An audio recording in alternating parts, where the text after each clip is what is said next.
All right, family, let's jump right in. Dear Dr. Dandridge, I recently lost my job after 10 years at a company I poured my life into.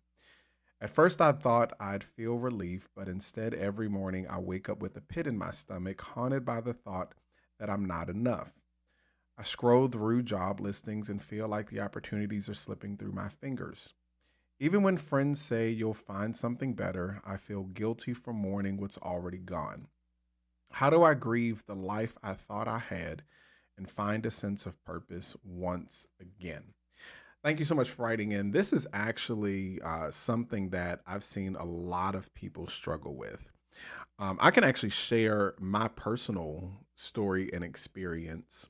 Back in 2020, I was in sales for literally 10, 15 years. I had done sales for the longest time. And just before the whole shutdown happened with COVID and whatnot, I lost my job. And not only did I lose one job, I lost two jobs in sales, all inside of the matter of 1 year. And I'm not even going to lie to you. I grieved something terrible.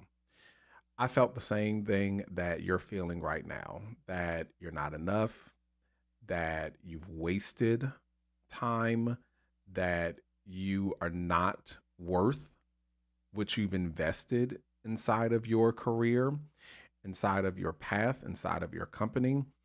It almost feels like getting thrown away. A lot of people experience grief when it comes down to losing jobs, getting laid off, getting fired, even because it's almost like a piece of you has ceased to exist.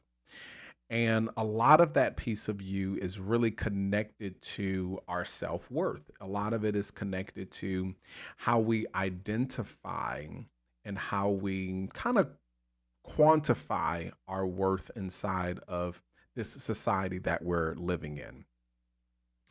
A lot of people think that your job and how much money you make is indicative of who you are as an individual, who you are as a person, and then also what your value is. So, losing a job, you're not just grieving the loss of money, you're not just grieving the loss of benefits, you're also grieving a certain level of loss as it relates to self worth. Let's just be honest. A lot of people lose positions and they have connected their identity so much to that position that now that they no longer have that position, they feel as though they've also lost a piece of their identity. It's interesting because it's something that we really don't talk about a lot inside of the workspace. I believe that companies, if they do let go of employees, that they should offer some level of grief counseling outside of just, transition from one job to the next. I've seen a lot of people enter into new jobs, new opportunities, new spaces without properly grieving old jobs, old positions, and letting go of what was inside of their past to now they're bringing over, watch this, a lot of the resentment, a lot of the guilt, but most importantly, or most observantly, a lot of the anger from their previous employer. I've seen individuals who have gotten let go from positions and jobs that have gone from being a good employee over here to now a hellraiser of an employee over here because they did not properly grieve the loss from the other job. And you're still bitter, you're still in shock, you still have not accepted the fact that what you had before with your employer is not the same as what you're going to get inside of this new employer. And it really is a transition. It really is something that I believe everyone should go through some level of at least talk therapy. And I'm not talking about you talking to your previous coworkers or talking to your new coworkers. No, to actually sit down and talk to someone. Maybe if you have like a social worker at your job that you can talk to really guide you through some of the feelings that you have that are connected to your old employer, to make sure that you don't carry them over inside of your new employer. Now, there's a couple of things that you said inside of your letter that I just want to point out. You said, at first I thought I'd feel relief. This is the interesting part because in grief, there is this idea of bargaining.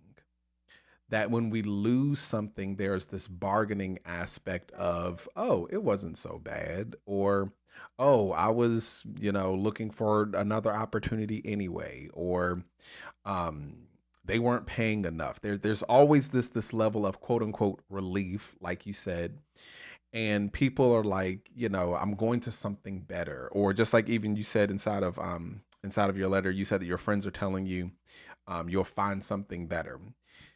That's bargaining. In grief, that is you saying what I'm leaving isn't affecting me in the way that it should be affecting me. The truth is you're hurt. The truth is you are probably angry. The truth is you are probably confused. The truth is you have not properly accepted, and there's a reason. Just kind of swivel around for a minute. There's a reason why they call it a severance package. Think about it. When you leave some employers, they give you what's called a severance package. Look at that word severance. It is literally the ripping apart, the tearing apart from you to your employer. That's loss. That is grief at its core. And I understand the feelings and the emotions that you are experiencing right now. But to get to your question, how do I grieve the life I thought I had and find a sense of purpose again? I want you to hear me, and I want you to hear me clearly. And I wrote this down because I say this to people so often, especially in the workshops that I do, and it is not grammatically correct. So if you're writing this down, it is not going to be grammatically correct. Okay. What you do is not who you be. And part of grief, part of mourning is coming to the realization that although we might be connected to people, to places, to environments, and to jobs, although we may be connected to these things, although they might be a part of our season, although they might be a part of our environment, although they might be a part of the relationships that we have built, they do not identify us. I've seen countless podcasters and even YouTubers that are now talking about this realization that you are an individual with so much autonomy and with so much uniqueness that you can get lost in your job. You can get lost inside of your relationship. You can get lost inside of this season or this environment of your life. And when those things or when those attachments are kind of snatched away, now you've lost, or you feel as though you've lost a piece of your identity. That feeling is 100% natural. That feeling is 100% normal. But I want you to know that maybe this is your season of discovering a new purpose, discovering a new path, discovering a new career. I can say, and I can tell you all my story. I was in sales, high end jewelry sales, for about 10 years before I became a hospice chaplain. And I'm sure you all are probably looking like, what? Like, how? Because seasons change for people. And we can't be so attached to things, people, seasons, relationships that we are unwilling to transform our identity into someone or into what our environment is pushing us as far as the better person that we are to become. I hope that makes sense. Okay.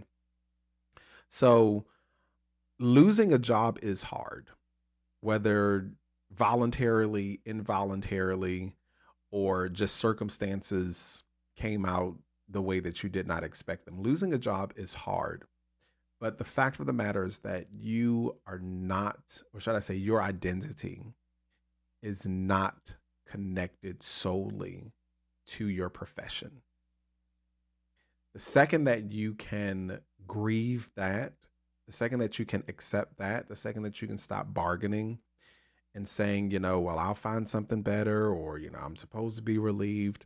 The second that you can get past that and embrace this new identity that you have now been pushed into, I believe that you will be able to, if not even find something better, you'll be able to find something and settle inside of a place where your identity can be appreciated, your identity can be valued, and then also your new identity can be nurtured. Okay, I hope and pray that that helps. And I hope and pray that this advice will help someone else out there who might have lost a job recently and you're grieving what that looks like and how your life is looking right now. Thank you for joining me at my desk. I'm Dr. Dandridge. This has been Designing Your Goodbyes. Look, y'all do me a favor. Support people who support you. And if you have found this inspirational, if you have found this encouraging, if you have found this helpful, do me a favor. Just hit the like button. You don't have to subscribe. Just hit the like button for me. It really does help the algorithm to push this to more people, just like you, who might have lost their jobs as well. And now they need a little bit of encouragement and advice for how to transition inside of this new season of their life. Okay. So again, I'll see you all inside of the next episode. Dr. Dandridge, talk to you soon. Okay. Peace.